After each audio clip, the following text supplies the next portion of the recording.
And now for a Next News special report. Some breaking news out of Illinois, folks. The Republican Party you thought you knew, well, it's gone, swept away by a tidal wave of grassroots fury. We're talking a full-scale conservative coup that's left the GOP establishment reeling. So how did a deep blue state become ground zero for a red revolution? Who are the players behind this political earthquake? And why should you care? If you're not from the land of Lincoln, well, stay tuned. This special report might just change how you see the future of the Republican Party. Now, folks, before we dive in, let me tell you about a revolution of a different kind. Just like Illinois conservatives are taking back their party, you can take back control of your energy bills.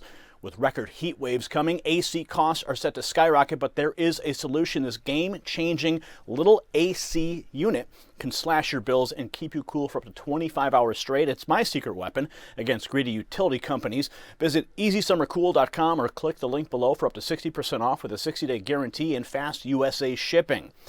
Now, the winds of change are sweeping through the Illinois Republican Party, and it's a sight to behold. Back in November of 2022, Mark Vargas, the editor-in-chief of the Illinois Review, made a bold call for Illinois GOP Chairman Don Tracy to resign. And Vargas didn't mince words, stating that the party needed new leadership to rebuild and win elections. Let's take a look at Vargas' initial call for Tracy's resignation on AM 560. Watch.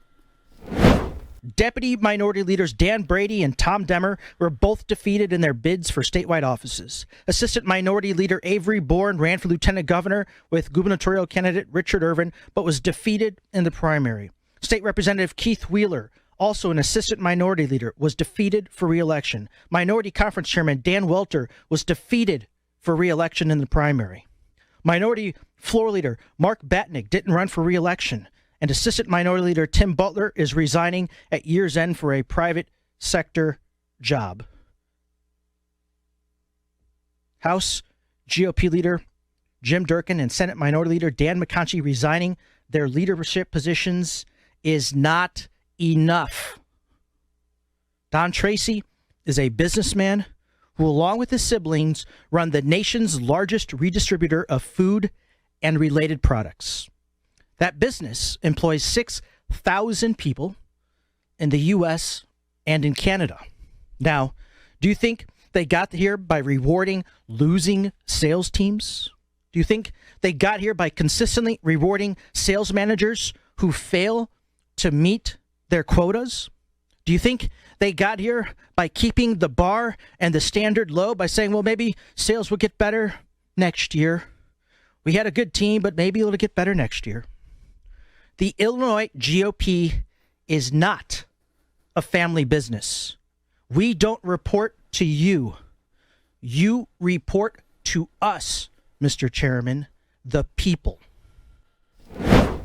Great analogy and great commentary there from Vargas. Now, his call ignited a grassroots firestorm that's been burning ever since. And now we're seeing the results of that relentless pressure. In a stunning turn of events, the top three officials of the Illinois Republican Party have been ousted. This isn't just a changing of the guard, it's a full-scale revolution. Let's start with Don Tracy, the now former chairman. After presiding over massive GOP losses, Tracy finally submitted his resignation effective July 19th. In his letter, he blamed the rise of the grassroots and party infighting. But let's call it what it is, a victory for conservatives who've been fighting to take back control of their party. Now here's Tracy looking defeated, the man who once ran as a Democrat, whose family business donated to Joe Biden. Well, he's now out of the picture. Tracy's resignation came after months of relentless pressure from grassroots activists who were fed up with his leadership and the party's repeated losses under his watch. Next up, Mark Shaw, the now former vice chair of the state party. Shaw was removed by an overwhelming vote of the state central committee. His downfall came after a series of missteps at the GOP state convention, where he refused to bow out gracefully when he lost his bid for national committeeman. Now, this shows him wearing a delegate badge he wasn't entitled to, a clear violation of party rules, as he illegally voted for himself to become the next RNC National Committee person. It's this kind of behavior that the grassroots movement was determined to stamp out, and they succeeded. And then there's Vince Kolber, the Illinois Republican state finance chair who resigned in disgrace. Kolber, who registered to vote in both Illinois and Wisconsin, lost his bid for national committeeman despite the establishment bending the rules to keep him on the ballot. Kolber's resignation, his letter, blamed the grassroots for his downfall. But isn't that exactly what we want? The people taking back control from the elites? This is a republic in action, folks. Now let's talk about the victories. Dean White, a grassroots-supported candidate, was elected as RNC National Committee person after a hard-fought battle at the state convention. This wasn't just a win, it was a statement. White's victory came after multiple rounds of voting, with the grassroots refusing to back down until their voice was heard. This is what persistence and determination look like. Now, the Illinois Review has been at the forefront of this movement, consistently calling out the failures of the establishment and giving voice to the conservative base. They have published dozens of articles critical of Tracy and the old guard refusing to stay silent in the face of repeated electoral defeats and abandonment of conservative principles. This grassroots victory isn't just about Illinois. It's a master class for conservatives across the country who want to take back control of their state parties. The message is clear. The establishment isn't working. If it's not working, fix it. If party leaders aren't supporting conservative candidates or winning elections, replace them. Former Attorney General candidate Thomas DeVore, he's been a vocal advocate for this change. Let's hear his thoughts on Tracy's resignation. Hello, everybody. It's 5:38 on this beautiful Wednesday. I'm having a cold beer, celebrating that Mr. Don Tracy has done the right thing and resigned finally after a year and a half too long, but better late than never, as the chairman of the party. It's a good day for Republicans. Kind of a bad one a little bit for different reasons, but ultimately it's a good day for Republicans.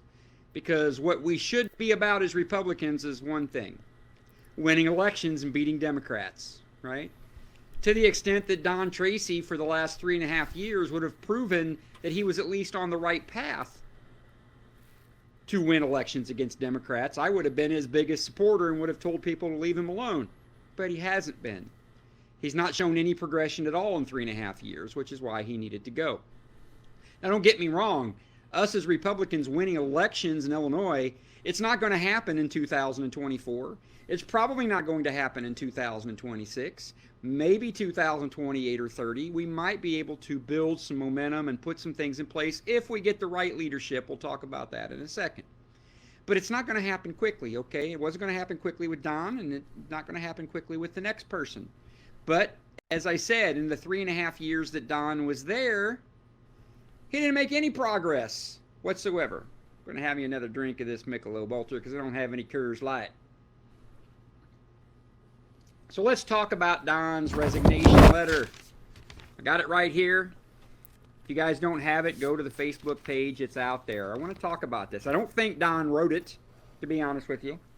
You know, I don't know about Don. Like, I've had a couple beers with him in life, and he's a fun guy to talk to, but some of the things he does and things he supposedly wrote, I'm like, what the hell is going on? And the reason I know Don probably didn't write it is because there was a draft floating around last night of this document that we got wind of that was being drafted and proofed by other people, and all those people proofing that letter obviously have mixed feelings about Don being chairman, because this proofed letter was not a secret, and when it came out today, I was like, yeah, we knew that was coming. Cheers to you, Tom DeVore. His excitement is clearly palpable, and for good reason. This is a watershed moment for Illinois Republicans. The grassroots uprising in Illinois proves that change is possible. It shows that when conservatives band together, stay persistent, and refuse to back down, they can overcome even the most entrenched party establishments. Now, you can see here, this is Tracy's resignation letter. It serves as a testament to the power of grassroots activism. They are a reminder that party officials are there to serve the people, not their own interests or perceived power.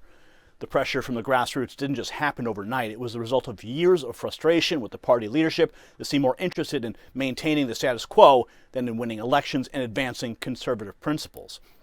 The grassroots activists showed up at local meetings. They made phone calls, wrote letters, and refused to be silenced.